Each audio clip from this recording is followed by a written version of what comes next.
Hello student, welcome to this video class 12 biology की एक और नई वीडियो में आप सबका स्वागत है। लैंगिक जनन की कुछ घटनाएं इस वीडियो में हम डिस्कस करेंगे और इसके अंतर्गत हम युग्मक जनन को डिस्कस करेंगे। देखिए, अलैंगिक जनन पूरा हम डिस्कस कर चुके थे। पिछले वीडियो आपने नहीं देखे हैं तो चैनल प्लेलिस्ट पर जाकर आप देख सकते हैं। सभी वीडियो आपको टॉपिक वाइज मिल जाएंगे, उससे आपका पूरा कॉन्सेप्ट आपके क्लियर हो जाएंगे। तो पिछले वीडियो जरूर देख कर आए, तभी आपको आगे की वीडियो जो है समझ में आएंगे। तो देखिए, लैंगिक जनन की कुछ घटनाएं इसके अंतर्गत। देखिए, लैंगिक जनन क्या होता है, हमने देखा था लैंगिक जनन जिसके अंतर्गत दो लैंगिक कोशिकाएं संयुग्मन करके युग्मनज का निर्माण करती हैं, ठीक है। और उसके बाद यहाँ पर फर्दर प्रोसेस होती है और उसके बाद नए जीव का निर्माण होता है। तो लैंगिक जनन इस प्रकार से होता है। तो लैंगिक जनन जब होता है तो उसमें कौन कौन सी प्रोसेस होती हैं, उसको तीन भागों में हम बांट सकते हैं, ठीक है। पहला है निषेचन पूर्व घटनाएं और निषेचन, और तीसरा है निषेचन पश्चात घटनाएं, यानी free fertilisation event, fertilisation and post fertilisation event, ठीक है। तो निषेचन और निषेचन के पूर्व की जो भी घटनाएं हैं उसे निषेचन पूर्व घटनाएं, और बाद की जो घटनाएं निषेचन पश्चात घटनाएं। तो इस प्रकार से इनमें हम निषेचन पूर्व घटनाएं के अंतर्गत आज हम युग्मक जनन यानी गेमेटोजेनेसिस को पढ़ेंगे, ठीक है। तो बहुत ही इंपॉर्टेंट टॉपिक है आपका युग्मक जनन, ठीक है। तो इसको देख लेते हैं, युग्मक जनन होता क्या है, और उसके बाद हम युग्मक स्थानांतरण यानी गैमीट ट्रांसफर को पढ़ेंगे, ठीक है। तो हम युग्मक जनन पहले देख लेते हैं। देखिए, युग्मक जनन यानी गैमेटोजेनेसिस होता क्या है, इसको देख लेते हैं पहले। देखिए, प्राणियों में तथा जंतुओं में नर तथा मादा युग्मकों की गठन प्रक्रिया युग्मक जनन कहलाती है। युग्मक जनन यानी कि गैमीटोजेनेसिस, गैमीट का फॉर्मेशन होना, जेनेसिस मतलब होता है निर्माण होना, और गैमीट यानी युग्मक का, तो युग्मक का निर्माण होना ही गैमीटोजेनेसिस है। तो प्राणियों और जंतुओं में नर तथा मादा युग्मकों की गठन प्रक्रिया यानी उनका निर्माण होना, इस प्रक्रिया को क्या कहते हैं, युग्मक जनन कहते हैं, ठीक है। जीवों में बीजाणु धानियों में बीजाणु निर्माण अर्धसूत्री विभाजन द्वारा होता है, ठीक है। तो मोस्ट ऑफ द केसेस में जो बीजाणु धानी है उसमें बीजाणुओं का निर्माण होता है, ठीक है। स्पोर्स पहले बनते हैं और उन स्पोर्स में अर्धसूत्री विभाजन होता है, उसके बाद इन युग्मकों का जो है निर्माण होता है, ठीक है। यहाँ पर देख भी सकते हैं, इन बीजाणुओं का एक विशिष्ट प्रक्रिया के तहत युग्मकों में परिवर्तन होता है और परिवर्तन की यह प्रक्रिया युग्मक जनन कहलाती है। तो बोर्ड एग्जाम में पूछे तो आप इसको इस प्रकार से लिख सकते हैं, ठीक है। तो ये आपका युग्मक जनन इस प्रकार से लिखेंगे।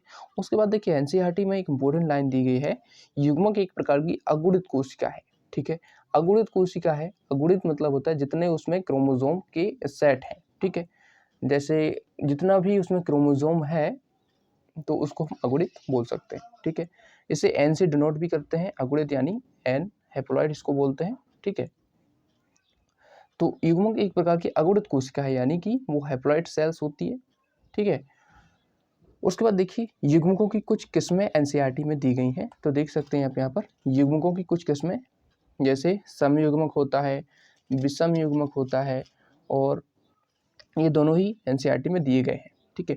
तो समयुग्मक क्या होते हैं, होमोगैमेट जिनको बोलते हैं, जब दो युग्मक एक दूसरे के समान दिखते हों, ठीक है। एक दूसरे के जब समान दिखेंगे, बिल्कुल एग्जैक्टली हम उनमें डिफरेंट ही नहीं कर पाएंगे कि मेल है या फीमेल गैमेट, बिल्कुल एक जैसे होंगे, तो उन्हें हम बोलते हैं होमोगैमेट। ये देखिए, मैं आपको डायग्राम भी दिखाऊंगा अभी।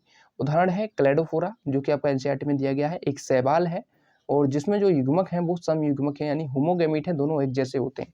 तो देखिए, मैं आपको दिखा देता हूँ। देखिए, आप यहाँ पर बुक में देख सकते हैं एनसीईआरटी की, यहाँ पर ये देख सकते हैं आइसोगैमीट्स ऑफ क्लेडोफोरा एन एल्गा। जो क्लेडोफोरा है, इसके जो गैमीट है देख सकते हैं, ये फीमेल है या मेल, इसमें आप डिफरेंट सी नहीं कर पाएंगे, ठीक है। तो ये क्लेडोफोरा के जो गैमीट है आइसोगैमीट है, होमोगैमीट आइसोगैमीट एक ही चीज़ है, समयुग्मक इनको बोलते हैं, ठीक है। तो ये होते हैं समयुग्मक। अब देखिए, विषम युग्मक भी यहाँ पर दिए गए हैं, जो कि फ्यूकस में पाए जाते हैं। यहाँ पर देख सकते हैं बड़ा सा फीमेल गैमीट है, ये मेल गैमीट छोटा सा दिख रहा है। इसी प्रकार से ह्यूमन के केस में आप देख सकते हैं, देखिए ह्यूमन के केस में आप देखेंगे, ये आपका फीमेल गैमीट है, ये मेल गैमीट है। तो ये दोनों क्या है, हेट्रोगैमीट्स हैं, मतलब एक जैसे नहीं है। तो ये भी हेट्रोगैमीट्स हैं और ये भी हेट्रोगैमीट्स हैं, ठीक है। तो हेट्रोगैमीट्स क्या होते हैं, वो गैमीट जिनमें जब युग्मक अलग अलग दिखाई देते हैं, ठीक है।